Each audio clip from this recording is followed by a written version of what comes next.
Hey guys, this is a slightly different video than you are used to seeing from me.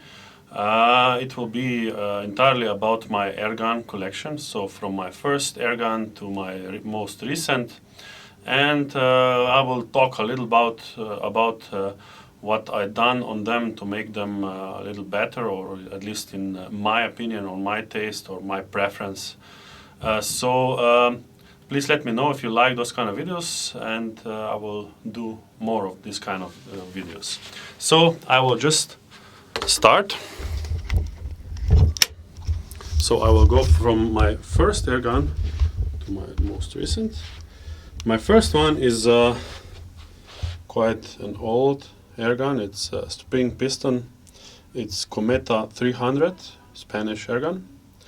And I bought this when I was still in, I believe I was in college already. Yeah, so this is quite a long ago, before the law in my country changed, and at that time there was no license required for airguns. Now it's a little different, so I will tell you all about that as well. And I had this gun for quite a while, and actually didn't shoot that much with it, because at that time I was, let's say, more interested in music than airguns, so it laid around for quite a while. And then I got a little back to it again, and I got this also Spanish Gamo, which is still a spring piston, but it's under lever, so it has a fixed barrel. And it has their IGT system, so basically they have this pneumatic ram instead of the spring inside. This airgun, by default, it was quite accurate, although I did make some changes nonetheless, because this trigger was quite stiff, so I made it much lighter and much shorter pull. And I shortened the barrel a little bit, and there was some sort of moderator in the end that really had no point on the spring piston airguns, which don't have virtually no air blast out of the muzzle. So I shortened it, and I made a new muzzle. So I made a new crown on the muzzle. It's not focusing.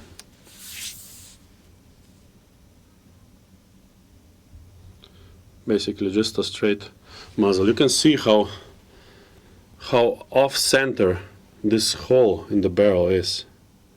So I was quite disappointed when I saw this. But nonetheless, the gun still shoots very accurately.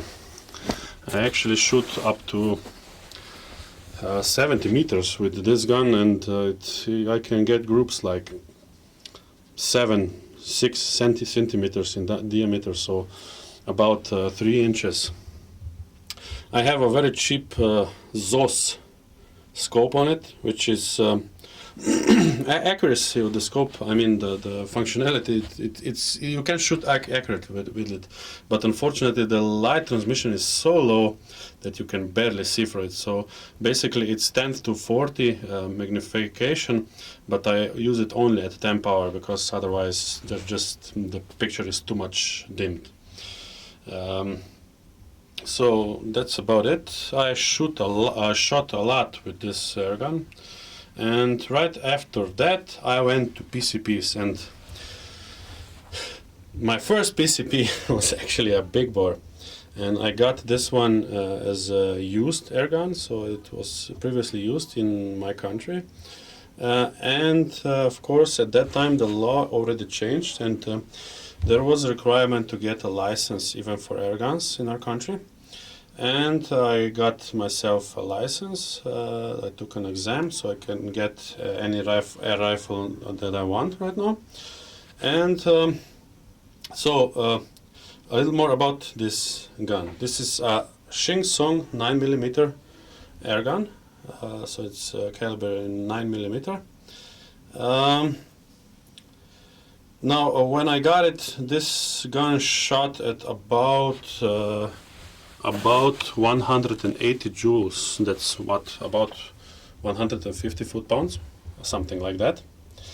And right now I have it shooting at about 325 joules. So that's I think over 250 foot-pounds. And I mostly shoot out of it 158 grains solids for 38 specials, so basically bullets for a pistol or for a revolver. And they are flying at about 250 meters per second, a little over, so that's about 850 feet per second. A lighter bullet, like let's say 124 grain, it can shoot at about 900 feet per second. So it's quite powerful. There is a lot of modification required to get this gun to operate with this heavy bullets, these high powers, this bigger length of a bullet itself, because this is an under-level repeater. And there was a lot of modification required to, in order to achieve the power and the accuracy and feeding and everything. But it works perfectly now, and I really like to shoot it, and I mostly use it without a scope. It's not extremely accurate. It is quite accurate, but it's more than enough accurate for open sights, so for iron sights. But with the scope, I don't know, it's just, in my opinion, it's not accurate enough for the scope. And with an open sight, it's really a pleasure to shoot it. And at the time I bought this gun, I actually only had a hand pump. So you can imagine what was my first experience with PCPs. It's mostly pumping and virtually no shooting. So that's ShinSung Career Ultra. And my fourth air gun is also PCP. It's the Hatsan, which you saw in most of my videos. I got some additional modifications since the last videos I posted. The biggest one are the adjustable power in the rear, power wheel, and my design of an anti-bounce mechanism. This airgun is very accurate, especially for the price, but unfortunately, as goes for all Hatsan in my experience, it's never accurate out of the box, at least in my experience, and I've tested about, I don't know, at least 5 of them in different models, and all of them have accuracy issues that can be resolved, but it takes some tinkering, it takes some machining, some additional work, and of course regulator always helps, yeah, so that's about Hatsan, because Hatsan works with extremely high tolerances, so parts are extremely loose, and it's just it's a cheap PCP. It still functions great, and I love to shoot it. Actually, I shoot with it quite a lot, because it's great for bench rest, because it's heavy, it's long. If you put it on the sandbags, it stands still, and it's very nice to shoot. The scope I have on it is Nico Stirling Night Eater 8-32/60. This is for me it's a good inexpensive scope, and it goes really well with this gun. So for this gun it's a perfect scope. It's more than good enough scope. And after that I went to my most accurate gun till now, at least, which is the KalibrGun Cricket. Now this gun is so flawless out of the box that I actually don't shoot that much with it, because if you notice from my previous videos, mostly I tinker with the gun. I probably do more tinkering than, so basically tuning, than I do shooting. And there's really not much to tune, or I should say not anything to tune on this gun. As it comes out of the box, all you have to do is put the spring in, and when you have the spring in, it's perfect. It's perfect. It's amazingly accurate. It's very high power, high shot count, reliable, easy to use. If I had to mention bad things, there would be just 2 things. One is that it doesn't have a safety, although to tell you the truth, I almost don't use the safety ever, because for me the safe gun is uncocked and without a pellet in the barrel, and or the magazine in its place. So basically, that's not a big flaw. And the second is relatively, let's say, complex or fiddly feeding of the, not feeding, putting in the magazine. In order to put in the magazine, you have to cock it, and then you have to hold this lever back. And then at the same time, you have to place the magazine inside while holding this back. And then when it's placed back, then release forward. And then it's really, sometimes it just falls through, or I mean, it's a little fiddly. And that's why I made this modification. So this is one of the modifications I made.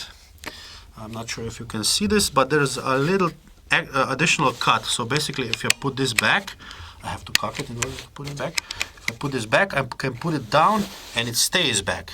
That way I can use one hand and then just release the lever to, I have to decock it, and then just release the lever to jump into place, and it's in the place. My daughter just came in. Okay. Okay, so sorry about that. So basically this is the first modification. The second one is adjusting the strength of the hammer spring. So I made part from brass. I think that this is also optional to purchase on eBay or something like that, but I made it myself because it's a fairly easy part to make. There is a slight modification of the trigger, which makes it a little lighter, although this gun has an excellent trigger out of the box. So if any of you are looking into buying cricket, you have definitely my recommendation to go ahead and do it, because by far the gun that I had no problems with, perfect accuracy, and really overall perfect selection. Okay, and then I went up and get something that I really wanted for a long time because of its beauty. It's supposed to be accurate and it's well built and everything like that. So what I didn't mention, so I'll go just briefly back on the KalibrGun. So what I didn't mention, this is a regulated gun, as probably all of you know, and I forgot to mention which scope I'm using.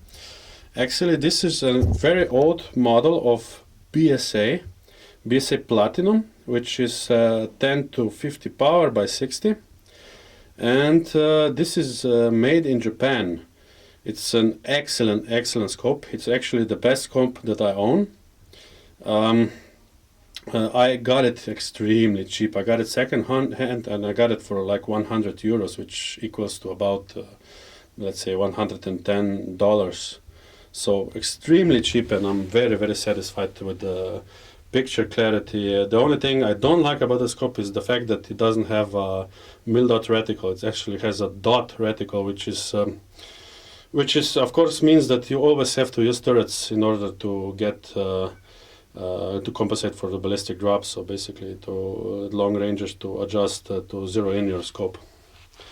Okay, back to my beauty. So this is the Daystate Wolverine. Now, first of all, I like this gun. I like this gun really a lot. But in my opinion, it's not that excellent gun for the money. It's extremely expensive, that's the reason. And it's unregulated by default. And it has very few shots in that unregulated range. Actually, they claim that they have, I think, 12 to 15 shots. So this is a 30 caliber, so it's a big caliber, and it produces about 100 foot-pounds or 140 joules, about approximately. But according to my tests, the usable shots are only about 7 to 8. And when I say usable shots, I don't mean that you cannot shoot more shots than that, but those are the ones that are actually accurate. And this, of course, has to do due to the fact that it's unregulated. So I made a lot of changes in this gun. First of all, I added an anti-bounce device.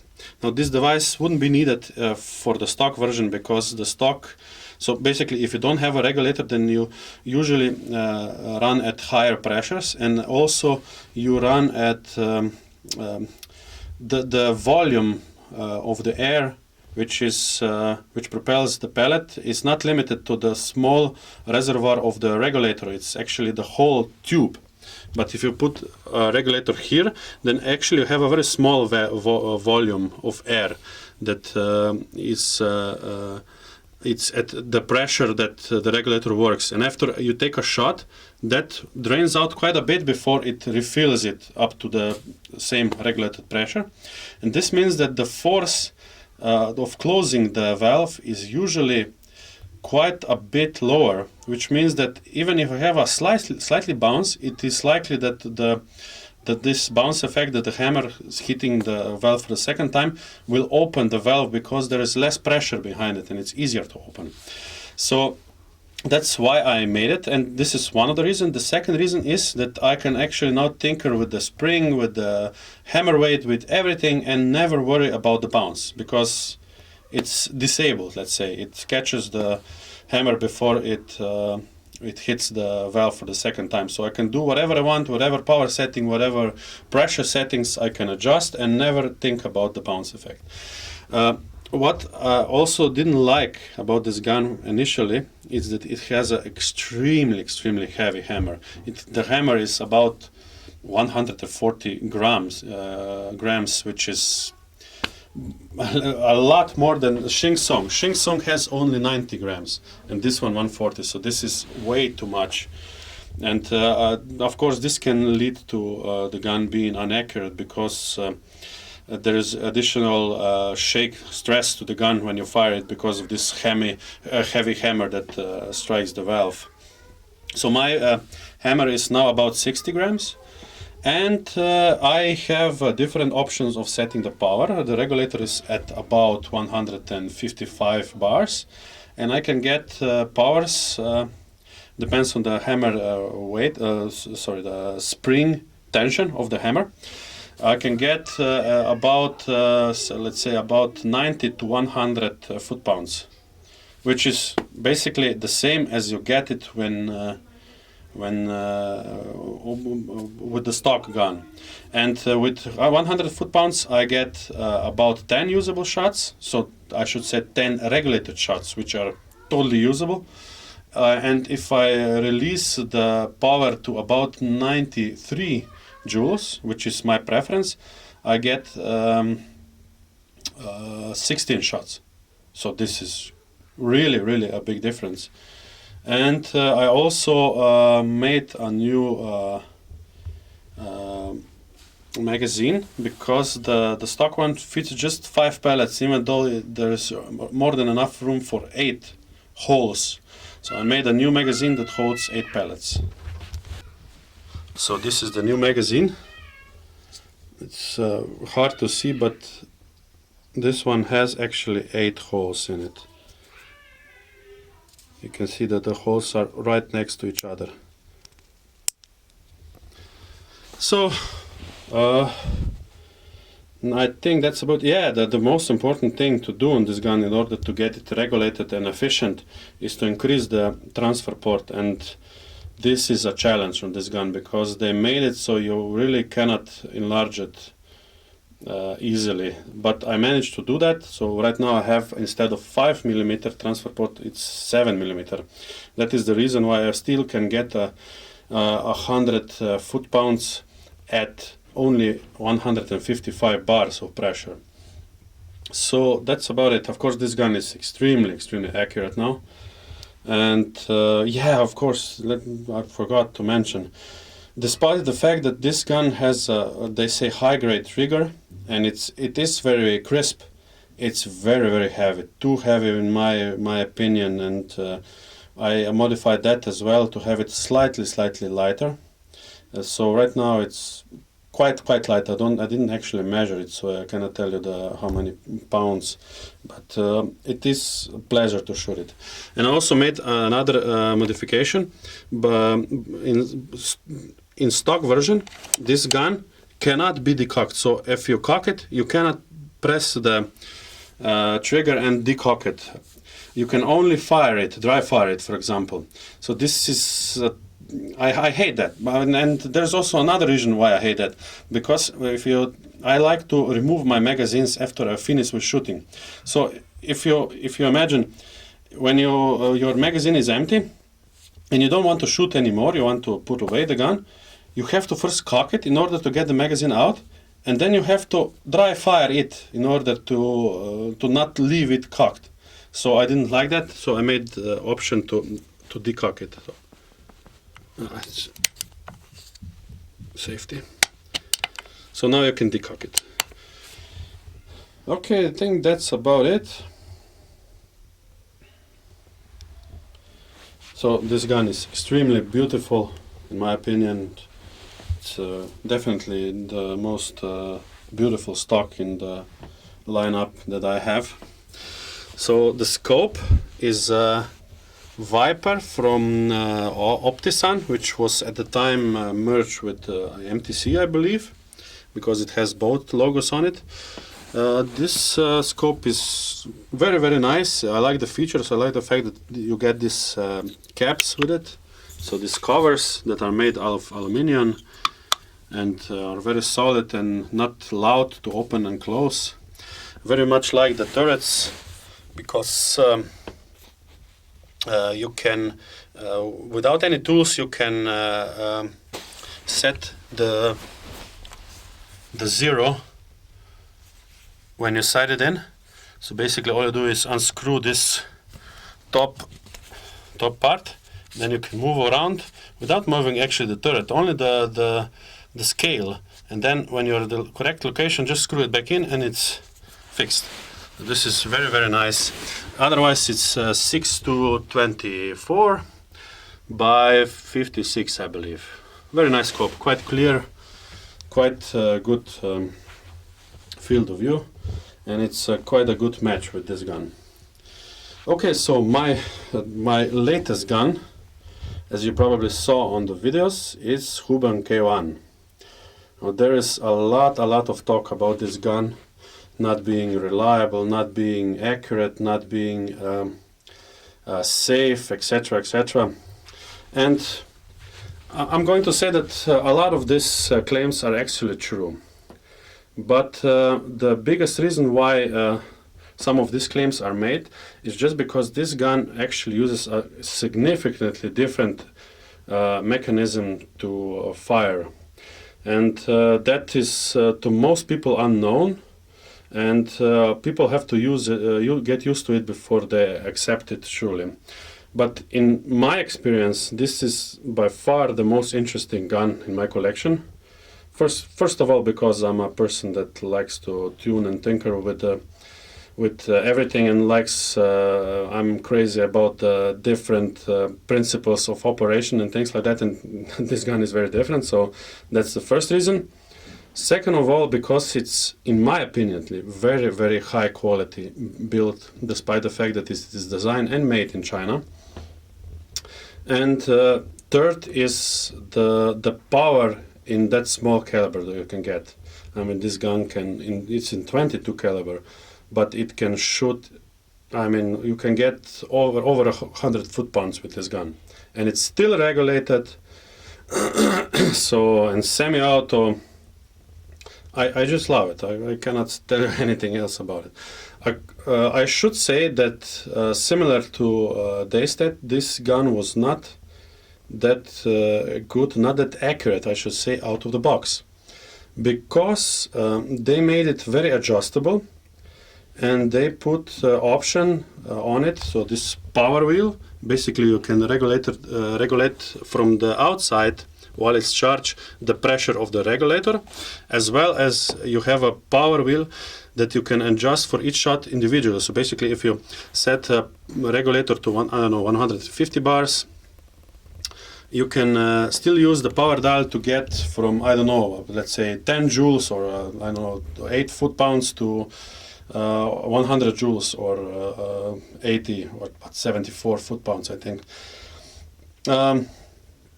So because of that, they put in a standard choked, I believe they claim it's Walter barrel, and I believe it because it's made like a standard Walter barrel. So standard choke 22 barrel that is made for air guns. And for air guns, the twist rates are not appropriate. So basically I should first say that you cannot shoot any pellet over 1,000 feet per second, because it will get destabilized and you won't get any accuracy. Of course you can shoot it, but it won't be accurate. It's too light, and it's by the design, by the drag design, by the tail and the hollow tail and the skirt, it's not made for this kind of velocities. So basically 100 joules is for most pellets way too much. It's actually most pellets will be supersonic. There are some extreme heavy pellets from JSB, like JSB Beast that is 34 grain, that actually won't have too high velocity if you shoot it at 100 joules, so at 74 foot-pounds. But the problem is that it's still an airgun barrel, and an airgun barrel shoots well pellets and not bullets. And the JSB is almost not a pellet anymore. It's basically a bullet. It doesn't have enough drag to stabilize, and that's why it is not accurate in any range with the stock barrel. They wanted to make a barrel that would fit everything, but instead they made it so it's not really exceptionally good at any power. So I basically bought this gun because of the power. I mean, this is like having a rimfire, basically. You can have the same powers by using the air, and it's regulated, and it can be very accurate. So what I did is replace the barrel. You probably saw, or you can see my videos on barrel replacement, and you can purchase this barrel also from Royale. And that barrel has a faster twist, and it's unchoked, and with that barrel you will be able to shoot bullets. You can still shoot pellets. It will be probably about as accurate as it is with the stock barrel with pellets, but when you put bullets in, you can really get the accuracy out of this gun. But you have to, of course, use high power, so you have to get over that 100 joule power, or 74 foot-pounds of energy. So basically the modification I made on this gun are the barrel. The barrel is changed. I made a slight modification to trigger to make it slightly lighter, and that's about it. And I just love shooting this gun. I mean, what more do you want? You have a rotating magazine that works in a semi-auto mode. It's nice to shoulder. It's an awesome gun. The thing I would prefer is to have it wood stock. I'm kind of a freak when it comes to wood. I like wood way better than most synthetics, plastics, or whatever they are called. But it's still quite a nice stock. It's definitely very ergonomic. So you have a semi-auto, high accuracy, incredibly high power, and it still has a high shot count. For example, if I'm using, right now I'm mostly using the bullets made by Northern American Arms, I believe they're called, yeah. There are, those bullets are made for cap and ball, and they are 30 grain. They do need to be sized in order to fit the magazine easily. But I get very high accuracy with that bullets. I mean, I'm talking about 1.5 MOA, maybe even less. And of course, they are not that problematic if there's wind. For example, pellets will get blown away by the wind, and this bullet is way more stable because it's relatively heavy and it has a relatively low surface on which the wind can push on. So the gun is also shooting them quite hot. So basically I'm shooting that about 305 to 310 meters per second, which is about just over 1,000 feet per second. This equals, I believe, about just under 70 foot-pounds, or just about 90 joules, or a little more than 90 joules. I'm not sure. So basically, I'm just at the, let's say, under 100 joules limit, and they're, as I said, accurate. They have a good ballistic coefficients compared to the pellets, and it's just unbelievable to shoot them. Yeah, I really like it. On the gun, I have again Nico Stirling scope. This one is a Diamond Series 6-24x50. I like this scope really a lot, although I did have some problems with it in the past, and they exchanged it for me. Luckily, it's they have really nice politics regarding warranty in Nico Stirling, so it was fairly easy. The glass wasn't clear on the first one, and this one is very clear glass. And the thing that I like the most about this scope, I mean, you won't see this for sure on this footage, but the field of view is incredibly big. I mean, just incredibly wide for the magnification. You can really see a lot. The picture is great. The adjustments are okay. They're nothing special. It has a return to zero option on the elevation, but I'm not using that because this is an airgun, so sometimes you have to dial further than just one turn, so it's not that useful for me. It has illumination, which I don't require. I don't mind it. I'm almost never use it. But it's an excellent scope for the money, at least in my opinion. So that's about it. I do have one more gun, which I'm not going to reveal to you in this video. It's a very special gun. I might do a video sometimes later on that gun, but for now it will remain a secret. I also own a couple of, I think, 3 pistols, basically Dan Wesson CO2 and Gamos, I think it's PT-58, which are okay, but I rarely use pistols.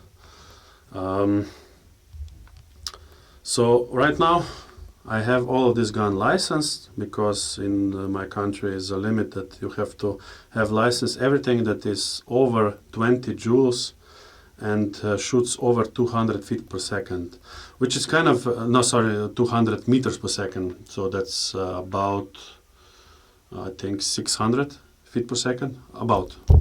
Which is kind of a strange law, because every gun can shoot over 600 feet per second. It just depends how light the pellet you put in, or whatever. If you put a plastic pellet, every gun will shoot over 200 feet per second. So it's sometimes quite a strange law to obey. But yeah, so right now every one of these guns is registered, and I use them all a lot.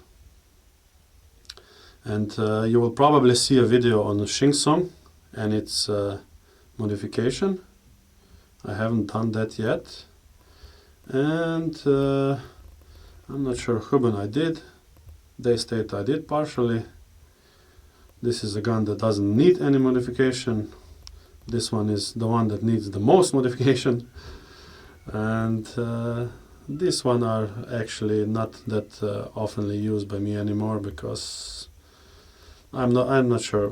Probably because they're Springer, and you have some sort of limitations when it comes to Springers. You cannot have the Springers as accurate at PCPs. I mean, you can, but they have to be quite low power, and there are very important important methods of shooting. So basically the artillery hold and trigger and how hard you hold it in your hand or whatever. So it's I'm not an expert in this. I didn't shoot them that much, despite the fact that I own 2 of them. That I would be an expert, but I know that there are people that get extreme accuracy with these guns. But if I go for the most accurate guns, so this one is, let's say, the most accurate. If I sort pellets, I get one MOA groups with this gun. If I don't sort them, they can be up to 2. Just depends. Sometimes there's a flyer or something like that, a damaged pellet. I am shooting at the moment mostly with JSB King heavies, which are 34 grain, and they are shooting at about 900 feet per second. So I think that's about 93 joules. I'm not sure how much foot-pounds is that, but it's I think close to 70 foot-pounds. So very high power and still accurate and quiet and just unbelievable gun to shoot, in my opinion. I will probably do just a review on this gun, despite the fact that it's quite an old gun right now. So it's still popular, but it's quite old. Daystate, I can get close to one. I should say close to 1.5 MOA. Sometimes it is more accurate, but I never tried to sort pellets for it. So maybe I could get even better results. Huben, surprisingly, you can get also about 1.5 MOA groups with this Northern American Arms CBB bullets for cap and ball.